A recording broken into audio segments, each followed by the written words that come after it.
Some shows talk about one team. Other shows barely talk sports. This show will talk Packers, Brewers, and Bucks every day. Every day. It's Wisconsin Sports Daily with Steve Sparky Fifer. Served up by Wendy's on 1250 AM and 105.7 FM The Fan. Download the Wendy's app today.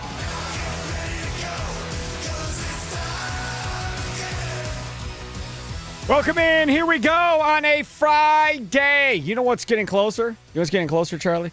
What's getting closer is a football Friday. We're getting closer. Oh, yeah, I'm excited. We're getting closer. In fact, I was trying to get us a fantasy football segment today with our guy Ian Harditz, but he is out of town. So he said, next week I'm in. Just let me know. So we will try to get you some fantasy football as well here at some point as we get going here. And looking forward to getting some fantasy football. Don't forget, you can check us out on YouTube. We are there. You can subscribe, like, follow, all that fun stuff, live streaming all of our shows. Plus, also, you can check out our shorts, our videos, all that fun stuff at The Fan Milwaukee on YouTube, at The Fan Milwaukee on YouTube. And, of course, you can stream us on the Odyssey app, AUDACY. My thanks to Tommy Wirtz for doing the leadoff show, powered by the Potawatomi Sportsbook today. That was awesome leading up to this show. We're on until 5 like usual, so lots to get into. John McNamara, Badger 24/7. Also with follow him on Twitter at McNamara_247. Of course, remember he was with Rivals. Now he's with 24/7 Sports. So we'll talk to him coming up at 3:20. We just got done with Big Ten Media Days. Apparently, this lawsuit going on involving Wisconsin and Miami and all of that is a big talking point. So we'll talk to him about that. Matt LaFleur talked a little bit earlier today. Some good stuff from him coming up at 4 o'clock in our Green and Gold update, brought to you by the Potawatomi Sportsbook.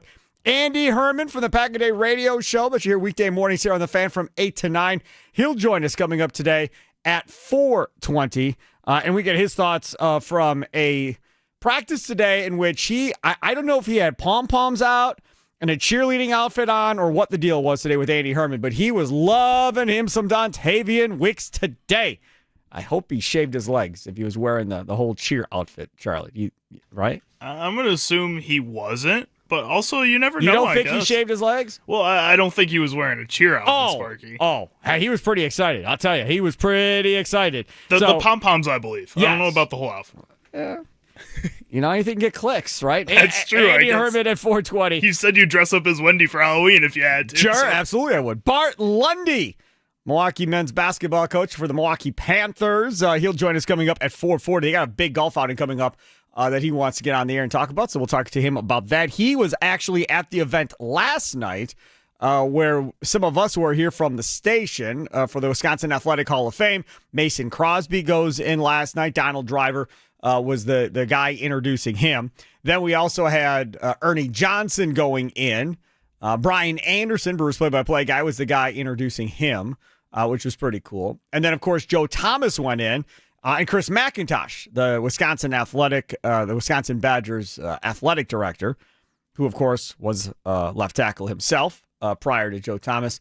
He was the one introducing Joe Thomas last night. It was at the Baird Center, up on the very top of the Baird Center.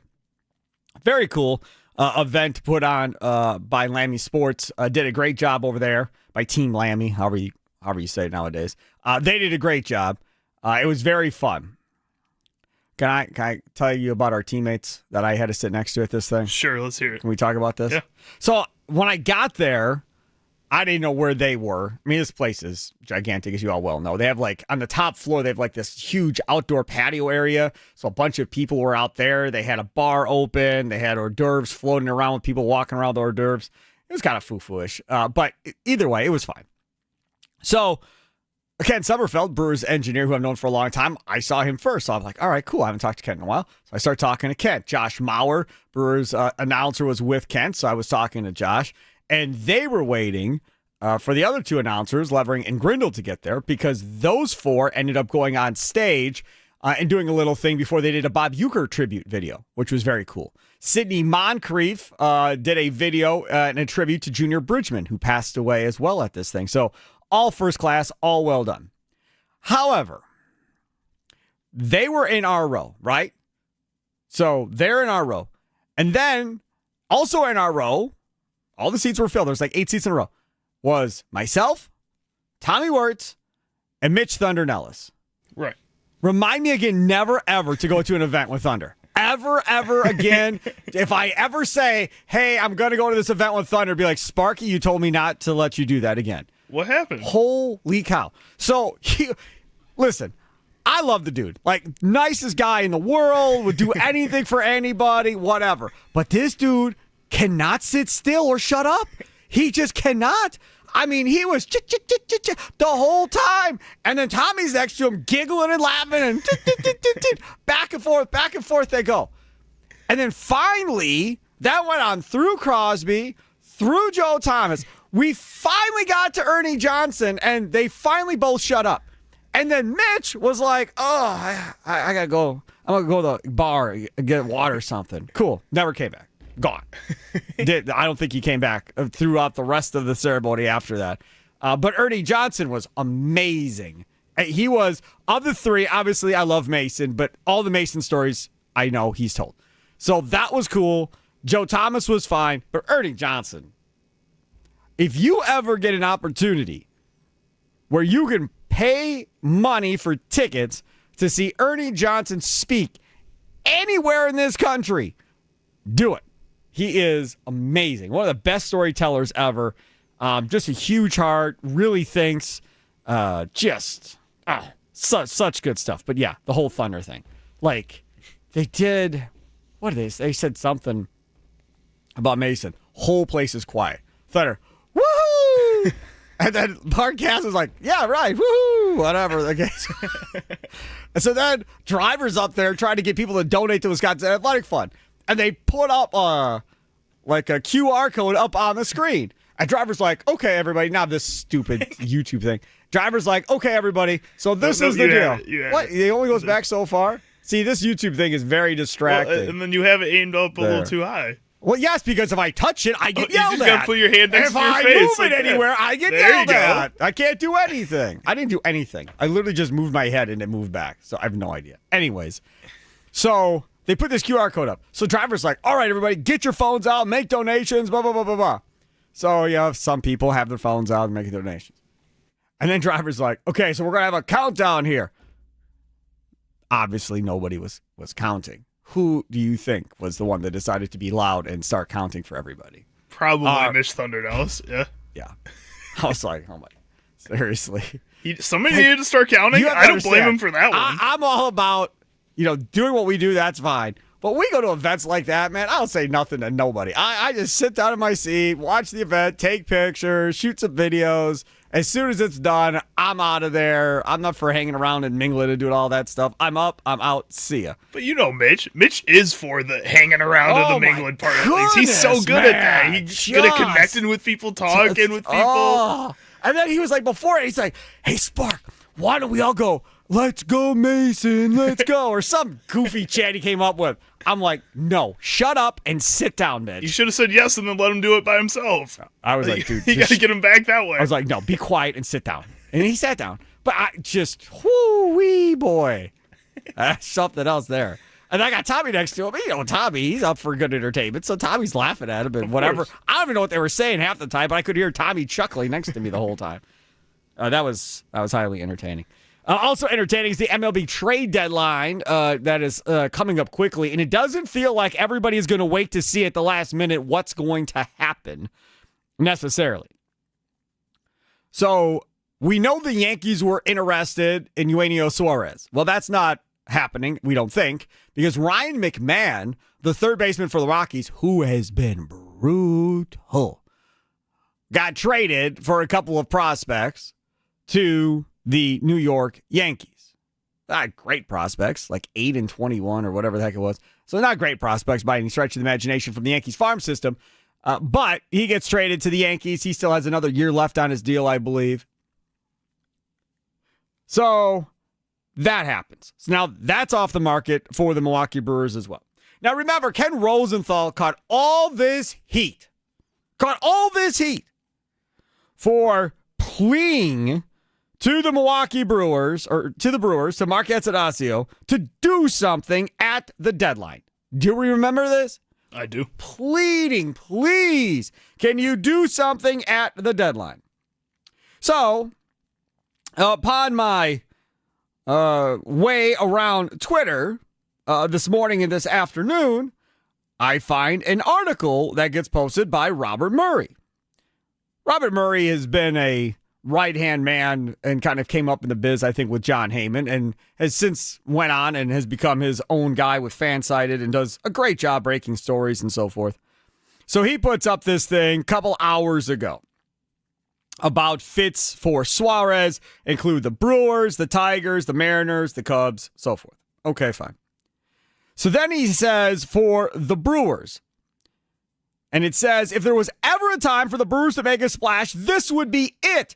They have baseball's best record. And then he goes through talking about all the players on the team and how great they are. A player such as, say, Eugenio Suarez would be a terrific fit and would further bolster the Brewers' World Series aspirations. In addition to potentially adding a corner infielder, sources say Milwaukee is open to upgrading, are you ready for this, the backup catcher position and adding an optionable reliever. Optionable meaning they can send him down. That's what that means. But a backup catcher. I didn't have that on my bingo card, and that's what they're looking for. Okay, then in that case, call up Jefferson Cuero, get rid of Eric Haas, and then call up Logan Henderson to be a relief pitcher. Why do you even have to make a trade at that point? Well, then? Cuero's not been playing well. Still, though, not that well. To be a backup catcher, he can probably play well enough if that's all you're looking for. And also, Haas, all the young pitchers that have talked about working with Haas talk about how much they love working with Haas. In Mizorowski's second game, he talked about how Eric Haas was a big key in helping him get to that point and being able to stay calm in the MLB games. Why are we talking about backup catcher all of a sudden when that's never been a problem? I don't know why we need to keep distracting ourselves from what is the clear issue on this Milwaukee Brewers team. How bad are we all going to be if their move is a backup catcher? How bad? First of all, if the Brewers trade for Travis d'Arnaud just to be the backup catcher, I think I'm going to flip my lids. Sparky. Yes, right? Could you imagine? They trade Jake Bauers, they cut Eric Haas, and Durbin loses his job to Suarez. Tommy's going to quit. Tommy Works is going to be like, I'm done. I'm out. I'm out of here. All three of my guys are out. I'm done. See ya. I'm all done with this team. Tommy may quit. He's going to be a Carolina Mudcats reporter. Yes. That's it. He'll be done doing Brewer stuff. He'll be like, Sparky, find somebody else. I'm done. They ruined my team. Eric Kratz on Foul Territory that we love so much was on and pleading with the Brewers yesterday to please do something. Listen to this old school story that he had. Back in 2018, the talk was, hey, should we get Jacob deGrom for Brandon Woodruff and Corbin Burns? Both guys that essentially made their debuts that year. Burnsy made his debut. Woody made it, earlier in the season before, but for a little bit. Like two rookies that ended up being elite number ones in their rotation. But for DeGrom, would we have won the NLCS had we gotten DeGrom that year? Had he stayed healthy, that's another starter that could have gone out there and won us the one game that we needed. We didn't have a big-time rotation, but we got to Game 7. Would that have pushed us over? To me, the Brewers need to look at it and say, how have we gotten bounced the last few seasons from the playoffs? Do we need more offense? Holy crap, the Diamondbacks came in the one year and beat up on Big Woo, Freddie, Corbin Burns. Like they have exactly what they have this year in a great rotation going in. To me, an extra $4 or $5 million for Eugenio Suarez could push this team over the top. Let's put it this way. He knows how to hit in the division. He knows how to hit in the Central. And there's some places that he has had career years as a road player, and you don't want the Reds to get this guy. Not saying the Reds are going to catch them in the division, but just to me, this is their chance for Mark Antanasio to dig into his wallet and spend the extra $5 million on a player that will change this lineup. Change this lineup. That's exactly right. I don't know if y'all were listening to the leadoff show prior, but did you hear Pat Murphy talking about our guy, Nasty Nestor? Did you hear? 9 strikeouts. Last night did great. Couple days, see how he is, and then they're going to have to do something, move somebody to the pen. Somebody bought Brett Mizorowski, and he's like, oh, boy, you're smarter than I thought you were. So it appears Mizorowski will be the guy going to the pen to conserve innings and so forth. If that's what they're going to do, and they're not going to trade Quintana, and they're going to keep these 5 together, right? Which would be interesting. Then the idea of adding a reliever goes out the window because Mizorowski is that guy that you add in the pen. We were talking about Heisley from the Cardinals and possibly getting him.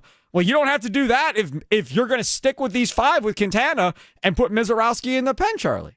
No, you definitely don't have to use that. Do that. Mizorowski at the end of games. But then, what happens if he's really, really good at the end of games? Yeah, he's going to be really, really good. Like, kind of all MLB type of closer type of good. He might be. Do you keep him at closer then to keep his price down? No way.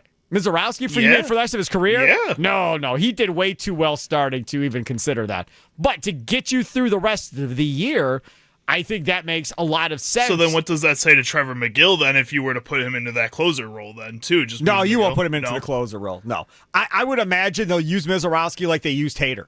So he'll pitch like the 6th and the 7th, right? Or the 5th and the 6th, whatever.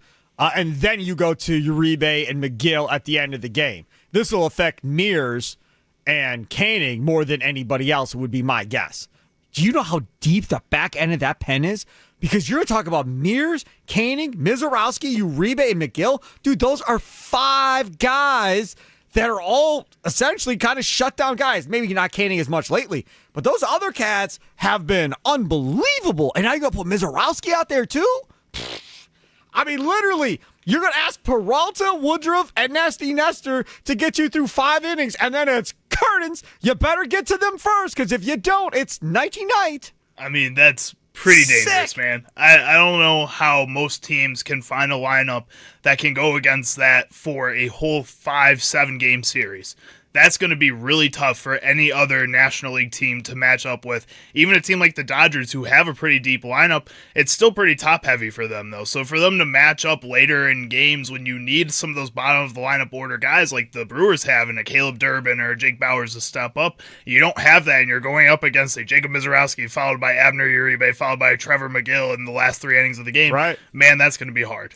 Interesting play just happened at American Family Field. So Peralta struck out the first 2 guys. Ramirez came up, hit a ball. Perkins went up over the wall to bring the ball back. That would have been a home run. He didn't catch it, Charlie, but the ball rolled back over the wall and back into play. But he didn't catch it over the wall, but the ball hit the yellow part and rolled back into play. If it hit the yellow part, I think that's going to stay as a home run. So they called it a home run on the field finally once he got to third. And so now I think they're going to replay it or go to New York to see what they say. So he definitely has it, and then he drops it on the yellow part, and then the ball falls back into the park after that. So I think it's a home run, too. I think if it hits yellow, it also if it had stayed in his glove and then fallen back in. He had it in his glove, man. If it had stayed in his glove and then still fell in play, he'd still dropped it. I think it would have just been a fair ball and not a home run, but I think because it hit the yellow, it's going to be a home run. I agree. Man, that was a hell of a play by Perkins, too, if he just holds on to it. So close. Well, whatever. So even if it ends up being 1-0, Peralta strikes out the first 2. Marlins are going to have some problems with Peralta for the rest of the game. So anyways, tell me about this deal with the Milwaukee Brewers. So you have that going on with Mizorowski and what's going on in the pen. You have Eric Kratz talking about DeGrom. Now, again, revisionist history, right? There's no way they signed DeGrom. There's no chance DeGrom is gone. And you don't have Burns and Woodruff then for that long run. The way the Brewers work, that would have been devastating. Unless they would have won the World Series, this team probably would have taken a step backwards and would not have been as competitive as everybody wanted them to be. But because they don't make the move for DeGrom, they don't go to the World Series necessarily, but they stay competitive, continue to challenge for divisions, win divisions, and the whole deal.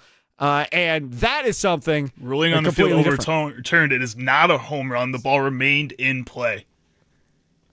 I mean, the ball dropped on top of the fence. I guess it has to clear the fence in this park. Because the defense stopped playing because of the home run crowd, the runner will be placed at second. He was at third by the time the ball came in. I guess that's considered a ground rule double. Literally at third. Oh, my Lord. I'd be angry if I was Ramirez, man. Well, that's a break for the Brewers. So still no runs on the board for the Marlins with 2 outs. So hopefully Peralta can get out of it. So also on foul territory, Jesse Rogers of ESPN, he got into his conversation with Eric Kratz about Brewers fans deserve a big move. I'd be a little surprised if it was, because like the Cubs, they're at 96, 97, 98% chance to make the playoffs. Okay. And then we know it's a roll of dice. However, they've had a bunch of rolls at the dice. And this is why we're still seeing the big market teams usually win the World Series, because it takes 3 to 4 rounds of slugging to do it. Pitching and defense and speed get you a little bit. You still need to slug in the playoffs. And that's one thing that maybe the Brewers don't have enough of. So, man, Suarez would be a perfect fit there. Maybe it is, because they've seen that ceiling. They've hit that ceiling so many times in the postseason. It's time to break through, and you do that with sluggers. But I will tell you, I just want to say, you guys were players. Like, how impressive was that run out of the All-Star break? I mean, the Boston Red Sox won 10 in a row, hit the break. It all changed, right? They came to Chicago, lost a series, struggling a little bit on the road here. Okay, it was a reset. The Brewers are on a win streak. All-Star break. Everybody scatters. They go out to L.A. to start, of all places, sweep the Dodgers, practically sweep the Mariners. Not an easy place to play. Lose a 1-0 game. And even after that 1-0 game, I thought, okay, let down for that finale, road finale, right?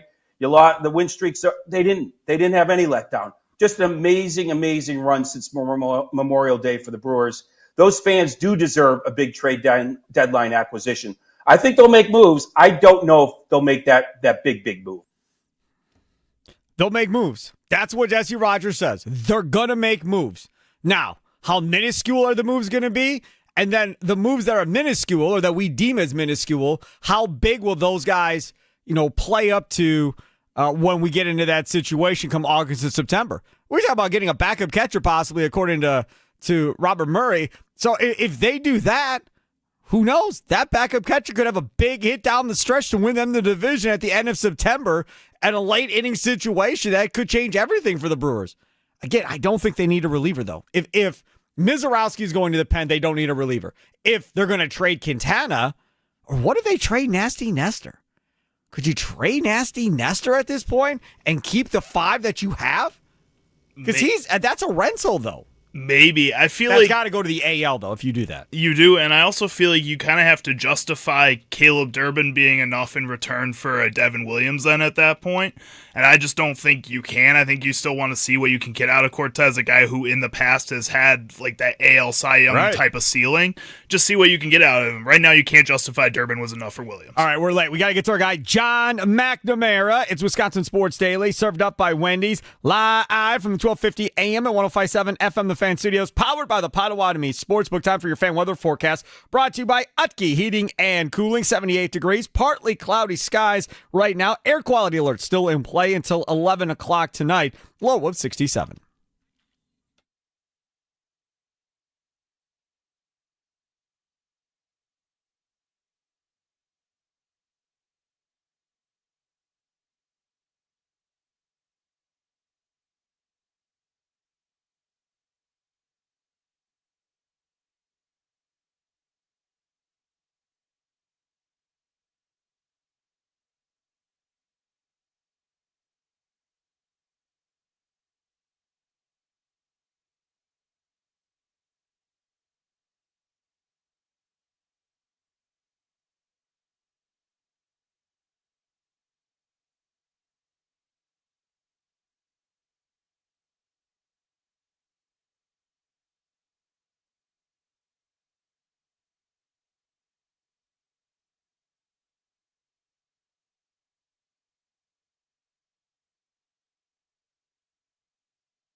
Welcome back. It's Wisconsin Sports Daily, served up by Wendy's. Live from the 1250 AM at 1057 FM, the Fan Studios, powered by the Potawatomi Sportsbook. Here's a sign to never skip breakfast again. Wendy's breakfast biscuits are just $1.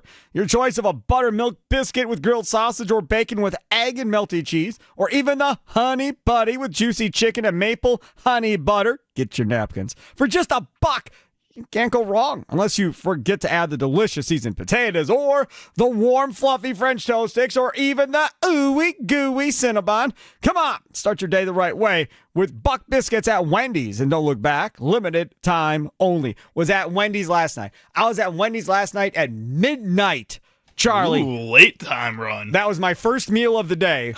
Was at midnight last night. You need to start eating. I did not eat all day yesterday. Until midnight was the first time I actually got food in myself. I got myself on the app, the Wendy's app, a junior bacon cheeseburger. God, that was an offer, so I got that for free. I rewarded myself with a double stack, so that was for free. And then I got myself a fry and a brownie batter Oreo Frosty fusion with the chocolate Frosty. Tweeted out the picture of the chocolate Frosty. I just put midnight or later with the hashtag Frosty Fusion. Oh, so just like a light snack, basically? That was my dinner, man. That was my dinner. I got done eating it about 1 o'clock and went to bed. Somewhere. Fair enough. Yeah. That was my night. Joining us now on the Fan Guest Hotline, powered by Gruber Law, he is John McNamara of 24/7 Sports. Follow him on Twitter at McNamara_247. Why are we changing Twitter handles for? Why are we underscoring all this other stuff? Is that part of your contractual obligations, John McNamara, that we had to change and make it all the more complicated for the rest of us? No, all the other ones were just taken, Sparky. I'm just kind of going down the list of stuff that would fit for me. I apologize. I know that's an inconvenience. Why don't you just change it to, like, for me, for instance, when I came up with my Twitter account that I did not want to do, but we were doing an all-night thing, broadcast, and Tim Allen said, okay, if I get so much money, $5,000, I think it was, for Children's Wisconsin, if I get $5,000 donated by the time I leave the air at whatever it was, 9 in the morning the next day, you have to get a Twitter account. Yeah, it's sci-fi. Whatever. Sure thing. So sure enough, I get up, I check my phone. I have all kinds of texts from everybody across Milwaukee. I think he raised $7,500 by the time I got up. So then I had to figure out my Twitter handle. Well, I don't know where I'm going to work the rest of my career, whatever. So I just made it Sparky Radio. So why couldn't you just make yours like Badgers McNamara? McNamara Badgers. I mean, unless you plan on going and covering Alabama at some point in your life. Hey, you know what? If we raise some money for the Children's Foundation, the stuff that you guys do around the holidays, I'm all for it. Like, hey, you can call me whatever you want if we raise enough money for those kids. Charlie. Yep. Charlie, keep that. All right. Keep that toy drive. Will do. The week after Thanksgiving, we'll be out again this year. Keep that. We have months to figure out what we're going to put McNamara through if we raise enough money. So this is good. I like this. See, this was, no matter what he says now, it doesn't matter because we got what we came for. That was good. Okay, John McNamara, Big Ten Media Days just got done, but how much of talk was there amongst coaches and so forth about the new NIL regulations, everything going on, the deal with the Badgers and their former player going to Miami and a lawsuit and all this other stuff? I would assume the Badgers are being viewed as possible heroes here, depending on how this turns out. Yeah, the Xavier Lucas situation, that was brought up a few times. Look, I think the Big Ten and the coaches involved are rooting for Wisconsin. I think college football as a whole, from coaches and administration, want some guidelines, some rules, some regulations put into place. And Xavier Lucas in that situation, it gets Wisconsin and college football a little bit closer to that. We'll see what happens with that. But Wisconsin and, like I said, college football, that's the way it's trending. It's trending to an NFL market. So the quicker that they can get there, the quicker they can get contracts in place, and the quicker they can look exactly like the NFL, I think the better the college game is going to be. But like you mentioned, that Xavier Lucas thing is a piece moving forward towards that, in my opinion. So do we know when this was all going down, whether or not Wisconsin was in constant contact with the Big Ten office and so forth as far as how to proceed with this and how to be essentially the guinea pig to see if this whole thing was going to work?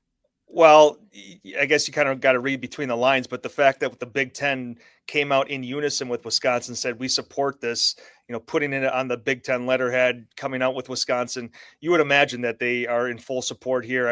Again, I'm assuming here, but likely working with Wisconsin and how to approach this because, I think it's just good for the health of the game and specifically the Big Ten Conference. The other part about this too is with this Badger football team and where they're at right now.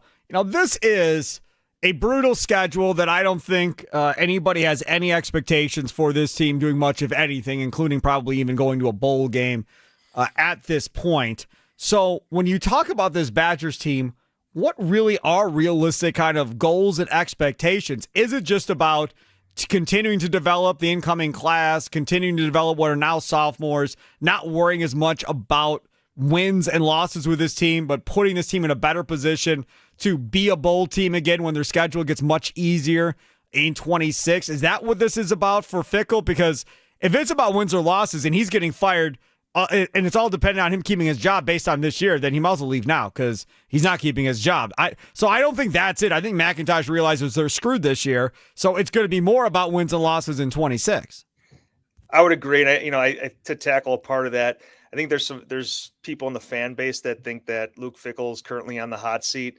I don't see that for a number of different reasons. One, I agree. Largely financially, right? And like you talked about, Sparky, that 26 schedule opens up quite a bit for that to not necessarily, I want to say make or break because we haven't seen what happens this year, but that's going to be Fickell's opportunity, right? Lighter schedule, all your guys are in, you're settled in, hopefully you got a second-year coordinator in Jeff Grimes who's up and running there. Maybe you have a quarterback that you've developed from inside the program and not having to go to the transfer portal for a fourth year in a row. But, going to this year, the schedule was kind of the talk of Big Ten Media Days for Wisconsin. It was the one question a reporter got in during Fickell's 15 minutes or 10 minutes up there to open Big Ten Media Days. But yeah, I mean, it's a gauntlet, right? Wisconsin's picked to finish 12th in the Big Ten. And the only team that they play inside the Big Ten that is currently projected to be lower is Maryland. They see, they avoid Penn State, right? But if you look at the next schools coming up, Ohio State, they play them. Oregon, they play them. Illinois, they play them. Michigan, they play them. Indiana, they play them. Iowa, they play them. So, from 2 to 7, they're seeing all those schools that are projected to be very strong this year. It's a tough schedule, but, obviously Luke Fickell was asked about it. He said, this is what you signed up for. And he alluded to this isn't the Big Ten West anymore. And in that second part, I do agree with him. I think that, those Paul Chryst teams feast on the Big Ten West. I mean, those are the schools that they were scheduled to play, and it's a different look. It's a different conference, but there's no getting around the fact that, at least on paper right now, as we get into fall camp in a couple days, it's a brutal schedule that also includes Alabama on the road. That's all this talk from Fickell, John McNamara, has been about, establishing the running game again and offensive line and so forth. Is this Barry Alvarez influenced at any point, do you believe? Because I feel like Barry was highly agitated at the end of last season by what this Badger team looked like. I don't think Luke is taking direction from Barry Alvarez, but I do think that in the time that Luke's been here, he's had a greater appreciation and he's had to dig a little bit deeper into what's made this program successful, what they are able to do, the limitations they have, the stuff that it's available to them, and largely the history, right? And he's talked about that of this offseason, we're diving into that history. We're having players come in. We're showing them, the Rose Bowls and the people that have made this place special. You just saw J.J. Watt come and address the team. Joe Thomas is there all the time helping those guys. Joe Thomas is there. So I don't want to say that Luke Fickell didn't appreciate that coming in, but I do think he's got a deeper appreciation to that. And why not? Why wouldn't you dip into the 30 really strong years of football that Wisconsin's had and bring those guys back and really lean into that tradition and what's worked for Wisconsin? I think that Jeff Grimes represents what they can do, right? Is he the right coordinator offense? We will see. But the decision to go back to not this smash mouth. It's not going to be that. It's going to be more creative, Pistol more, stuff like that. I mean, the Phil Longo experiment was a complete bust. Now you could say they lost 2 starting quarterbacks in back-to-back years. Those are big blows, but admitting that mistake, moving forward, getting back to what's made Wisconsin successful, I like that. Now, will it work with this schedule? I'm a little bit less optimistic about that, but I guess we shall see. This is the other thing, Mr. McNamara, is that, at Big Ten Media Days, he's talking about, we got to develop the high school players, and it's still about the high school players. Man, you haven't developed a quarterback at all since you've been here. This is the 3rd transfer portal quarterback, and next year's probably going to be number 4 at this point. Secondly, again, because we pay attention to this stuff, don't feel like Wisconsin's been recruited nearly as much as it was under Brett or under Barry or under some of these, or Chris at that point. So I think there's some skepticism there too from people that root for this franchise in this state about you want to get bigger and so forth. Well, offensive linemen, that was something that always used to be kept in state that played at Wisconsin. And now they're going to Notre Dame. They're going to Penn State. They're going all over the place, and you can't even keep them in your own state anymore. Right. And they've had a more difficult time in comparison to years past to keep that top talent in state. And a big piece to that is, look, you got to win. Recruits pay attention to that. That is a big piece to the puzzle here. I would also argue that the caliber of kids coming from the state of Wisconsin is higher than it's been. It's higher than it was with Barry was here, and it's higher than it was when Brett Bielema was here. Not to an extreme extent, but they were winning more with those 2 coaches too. Correct. And they were wrapping up those recruitments a little bit earlier. But like you talked about, Notre Dame's coming here and they've had really good success. Other schools from, the SEC have had some success up here. Ohio State's had some success. So those top guys that Wisconsin usually locked up right away, secured, made sure they stayed in the state. Other teams feel like there's an opening there and they're going to go pick off those guys. Now, this 26 class wasn't as strong, right? But 27, really strong. There are going to be potentially, 10 plus Power 5 guys. Wisconsin's already offered 6 or 7 of them.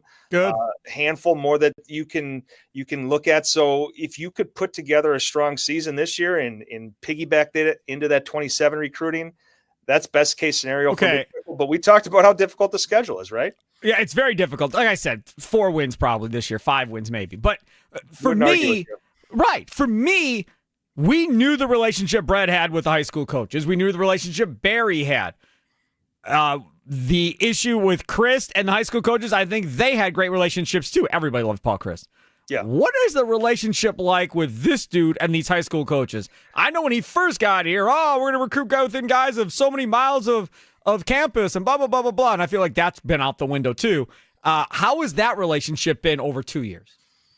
I don't think it's ever been bad. Right. But I don't think it's been to the level of the guys that you just mentioned. So it's not a Gary Anderson type situation.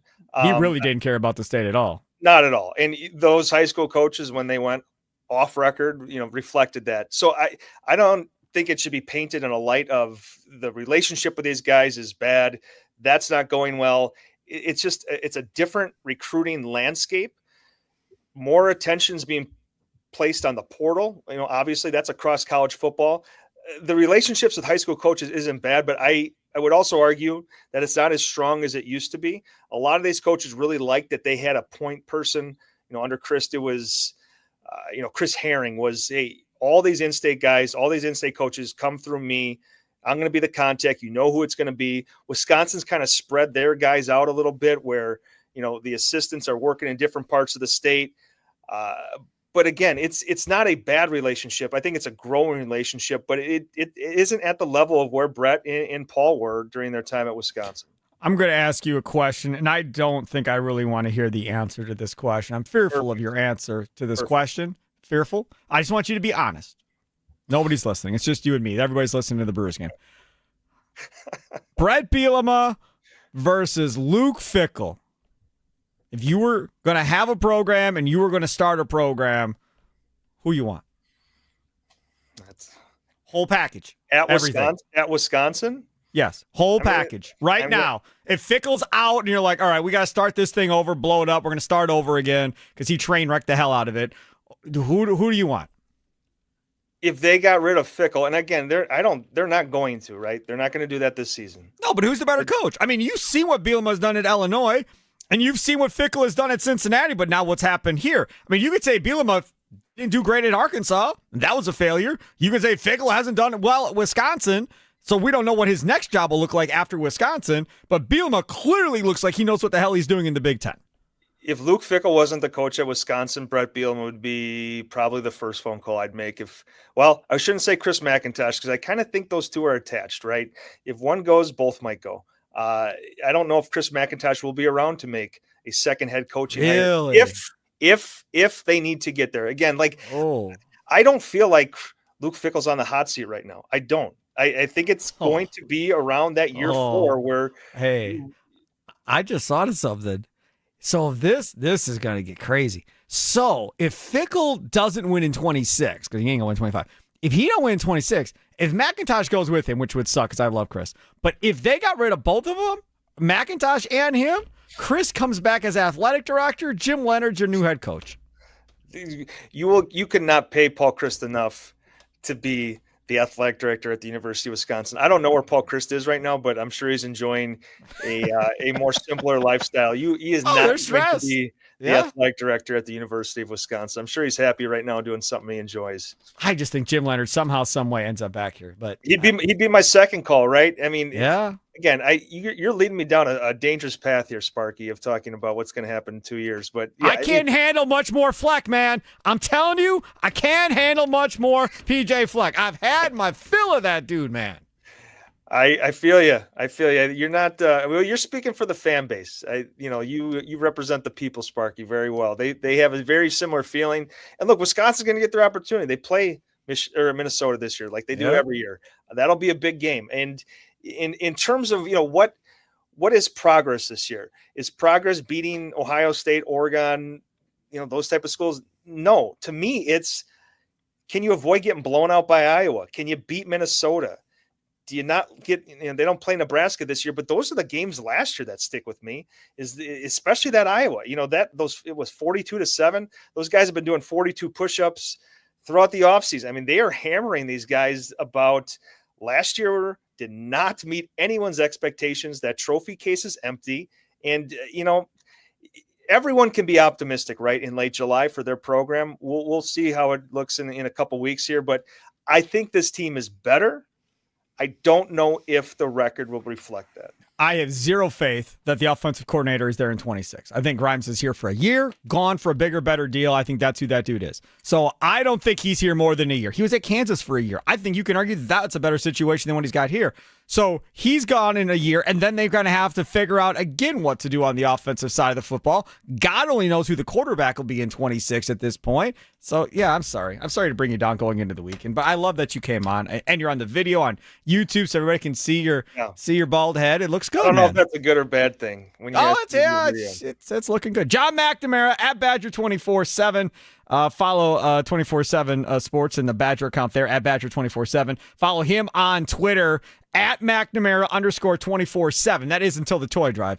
At McNamara _247. Then we get to pick. It's going to be fun. John, thank you so much. I appreciate you. Sparky, make sure you eat something today, buddy. I worried about you hearing that story. I did. I had a cinnamon roll this morning that we made for my daughter's birthday, so that was cool. And then I had nothing else. So on the way here, I had some cheese slices you buy in the container. I put some salt in the container, shook it up, and was eating cheese slices with my Pepsi Zero on the way here. That was lunch. Man, you sound like a dorm kid. Some kid who lives in the dorms, man. That's how I roll. John McNamara with gray hair. Hey, thank you so much. Yeah. There he is. John McNamara doing his thing over there at McNamara _247. Dude, we got to come up with something good, like Baldy Badger or something. I don't know. We got to come up with something good, and we have to get a number that's something that they can hit, right? So raise $5,000 online. We change McNamara's Twitter account to something. I don't know, something. I think we can do like stages. So like, starts low. Like me and Tommy, you can change our Twitter names, which aren't that much. So that's a low donation. And we keep building up a little bit. Yeah. Until we get to something huge, Right. like Mitch Rosen has to change his Twitter name. Zero now. chance he'll ever agree to that. Zero chance that's ever going to happen. Charlie, Sounds of the Day is coming up. Don't forget Potawatomi Sportsbook. Great place to go watch day baseball like today. Jackson Churio just left the game, so that's a little bit concerning. But we will see how this goes at the end. It looks like the ball hit his fingers. Yeah, right on the knuckles. Yeah. I'm pretty sure he left the game at that point. So we will hopefully get an update on Jackson Churio at some point here over the weekend. That did not look good. I mean, he wasn't like on the ground writhing in pain necessarily, but they still pulled him at that point. So we'll see what happens with Jackson Churio. All right, anyways. So Potawatomi Sportsbook, great place to watch daytime baseball. He's drinking water and everything else. Churio's fine. He's fine. Doesn't he look fine to you? He's fine, yeah. Did they call that a foul ball? Yeah, because he swung. He went around. He definitely went around. So did he strike out? Is that what happened? I think Collins came in to finish. No, Collins was batting 5. Okay, so yeah, then he must look have on the struck out. box score and see what happened there on the game cast and see what happened. Because I saw all the trainers come out and I thought he walked off. I didn't think he completed the at bat. And then Collins came up, but that was the second out. So Churio must have gotten out or they replaced him in the middle of that at bat if he left hurt. No, he struck out. He did strike out. Hey, Andrew Vaughn is back again after a god-awful Seattle series. Base hit in his first at bat. Okay, good. That makes me feel good. Potawatomi, try 3. Potawatomi Sportsbook, 6,500 square feet, 2,000 square foot center screen. You've got 30 different sporting events going on. You got a second level that you can rent out for business functions, parties, whatever the case may be. It's got its own private elevator, so you don't got to worry about other people coming up there other than the people that you want up there on that second floor. And you're looking eye level right at that screen with all the different games on it. Potawatomi Sportsbook Kitchen is amazing, right? All different kinds of delicious foods, homemade desserts and pastries, all-day brunch, 48 beers on tap. Reserve your seat ahead of time. Potawatomi.com/sportsbook. Potawatomi.com/sportsbook. With nominal fee you put down, that goes towards your food and beverage for the night. I heard our guy Austin Herdina earlier today, and he was saying that they're showing both nights of SummerSlam. What is that, next weekend, I think? Both nights of SummerSlam at the Potawatomi Sportsbook. And he was encouraging people to pick the day of when they want to come because I think they're anticipating that thing is going to be packed for SummerSlam. So definitely want to do that as well. All right, take a quick time. I'll come back other side. We're really late like always. Charlie, Sounds of the Day straight ahead. It's Wisconsin Sports Daily, served up by Wendy's, live from the 1250 AM and 105.7 FM The Fan Studios, powered by the Potawatomi Sportsbook. Sparky here.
Welcome back. It's Wisconsin Sports Daily, served up by Wendy. See Sparky Fifer with you. Our guy, Charlie, using the other side of the glass. You love Taki Fuego chips? Listen up, because you've never had them like this. Wendy's new Taki Fuego meals are here.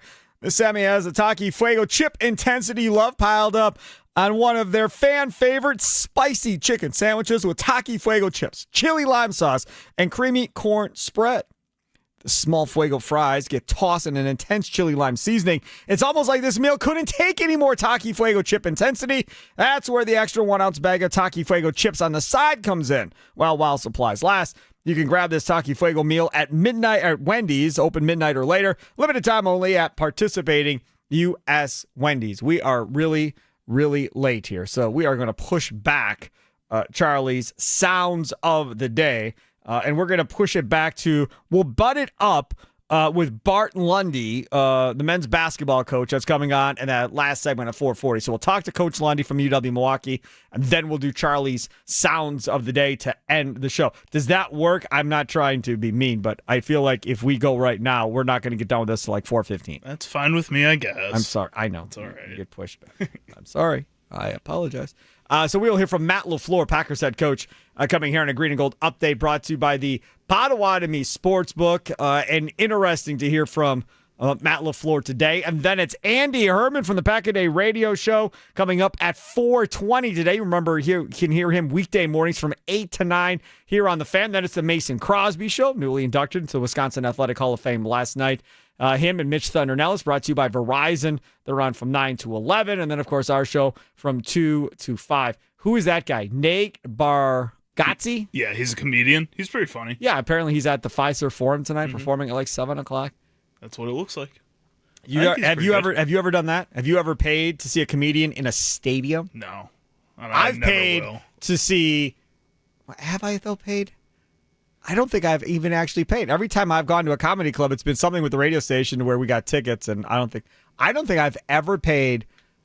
I take that back. I may have paid like $5 to see Rami or $10 to see Rami at like a bar that had a cover for a comedy show or something. I was gonna say that's maybe that way, but otherwise, I don't think I've paid ever. That's the only time I would pay for a stadium show. If Rami is ever performing at a stadium, I'll pay for a stadium show. He ain't gonna be working here if he's performing at a stadium. Hey, you never know. Maybe that might happen. That'd be pretty cool, though, man. I'd pay whatever. If Rami Makalov was doing stand-up comedy at Fifer Forum, I'm in. I'll pay $200. First of all, he should give us VIP if he's performing at a stadium. Like, he shouldn't forget about us. That'd be rude. That would be. At least you. He should at least get you VIP. Oh, no. You have a better chance of getting VIP tickets before I do. Tommy Wirtz has a better chance. Thunder has a better chance. Mason Crosby would go and get him first.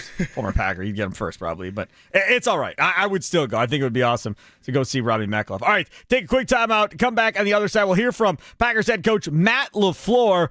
It's Wisconsin Sports Daily, served up by Wendy's. Live from the 1250 AM at 105.7 FM, The Fan Studios. Powered by the Potawatomi Sportsbook, streaming live on YouTube. Like us, follow us, subscribe, share. Charlie says you can share us with your friends and your family. Sounds wrong saying that, by the way. Back after this.